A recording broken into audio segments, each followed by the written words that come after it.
Hello, everyone, and welcome once again to the Temple Institute Parsha class. My name is Gedalia Meyer, and I'm podcasting from Ma'ale Adumim in Israel. One of the more universal of human thoughts is the one in which we imagine redoing something we did in the past. It is likely that every person beyond a certain age of maturity does this at various times. It seems so prototypically human that we rarely, if ever, question it or wonder why we are doing so. But if we actually think about it, we realize that such a reaction is nothing short of bizarre. The past is the past, and there's nothing we can do about it. Believing that we can change it, even within the private and unrestricted confines of the imagination, defies reality. Yet we do it all the time. We even tend to think that this is actually constructive in some way. Reviewing the past, we rationalize, is the best way of training ourselves to get it right the next time. There is nothing wrong with this logic. It makes perfect sense, and it is difficult to imagine anybody ridiculing such introspection. But the fact is that we all know that this is not the true motivation for this behavior. While this may be a side benefit, and it almost certainly would be our justification for doing it to begin with, it has little to nothing to do with what we are up to.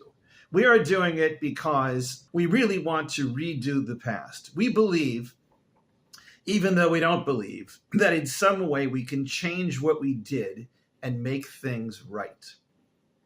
This, of course, is a psychological trick the mind plays on us. Even though in some part of the mind we know that this is all an illusion, we fall for it anyway. It is in the hidden regions of the mind we somehow figure that it is worth it. We gain something from this little exercise, something that would otherwise require the greatest of divine miracles, or at least the work of some sort of time machine. We gain control of the past, in a sense, in that we imagine ourselves rewriting the past. It is almost like being a god. But then again, it really isn't. We are just playing games and we know it. So why do we do it time and time again? Because we very sensibly reason that this will make us feel better or different about what happened. That is really the end goal of all of this. We want to feel better, and this is the only way of facilitating that. It's a desperate act, what might be called a Hail Mary in a football game, but it works to some degree, and that's all that matters.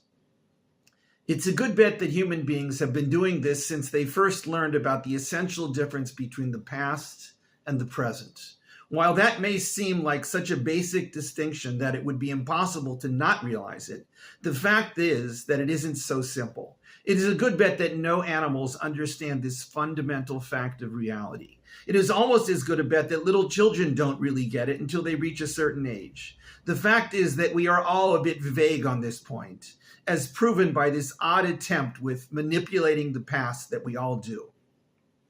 There is very little written about this in the great annals of human literature. It seems like something we all take for granted, or else would prefer not discussing.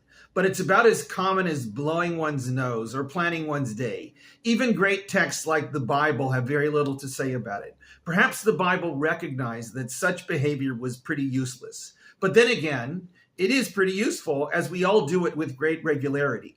It seems like the type of thing that a book with as wide a scope as the Bible should mention, at least once. Maybe it does, but it certainly isn't easy to find. This week's Parsha is called Bamidbar. It is a long Parsha, and the first one in the fourth book of the Bible, Numbers, or in Hebrew, Bamidbar, the same as this week's Parsha. That word means in the wilderness, and it introduces the long sections dealing with the 39 or so years that the Israelites wandered around various deserts on their way to the Promised Land.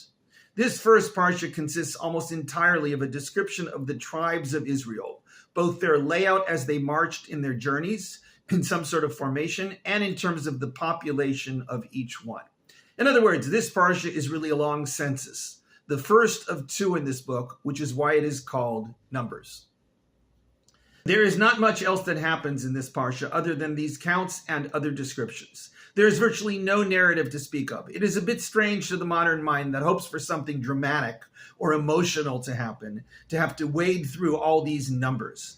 But this was very important in the tribal culture of biblical times. One had to know where they stood in the world and from where they came.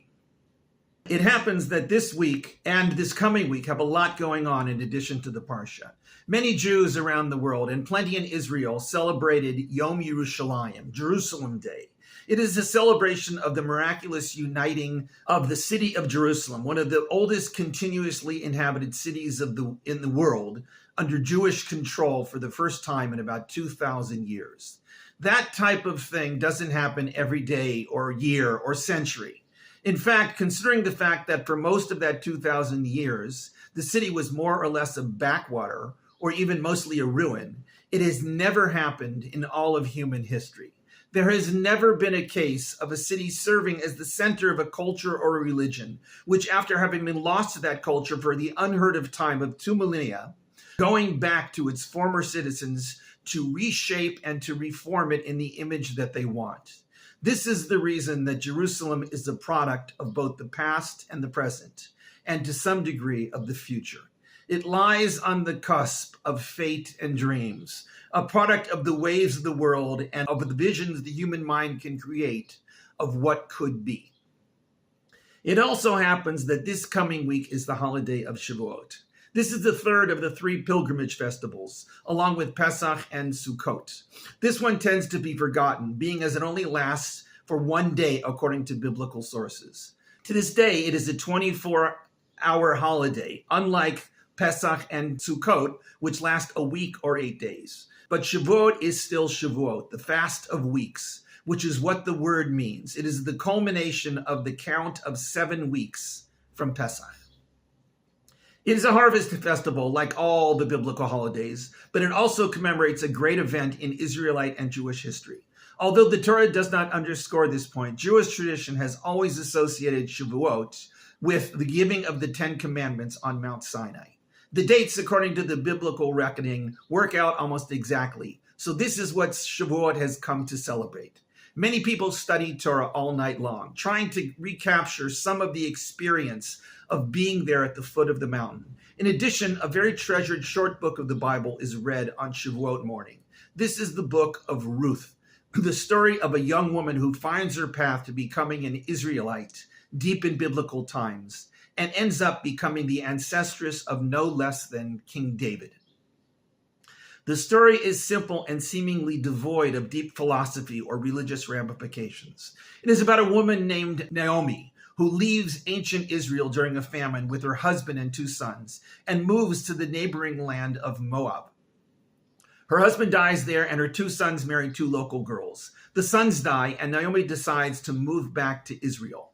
One of her daughters-in-law decides to accompany her while the other is convinced to remain in her own country. It is Ruth who elects to follow her and become an Israelite. This is really the entire plot of the book. In the course of the story, Ruth sustains herself by collecting the gleanings of the field of a man named Boaz, who seems to have been a person of some importance. In the course of her interactions with him, she is told by Naomi that this man is a relative who, due to the nature of biblical marriage laws, is in line to marry her in place of her dead husband. Their meeting is defined by the strict rules of biblical society, but Ruth manages to make herself known to this Boaz in a more intimate way.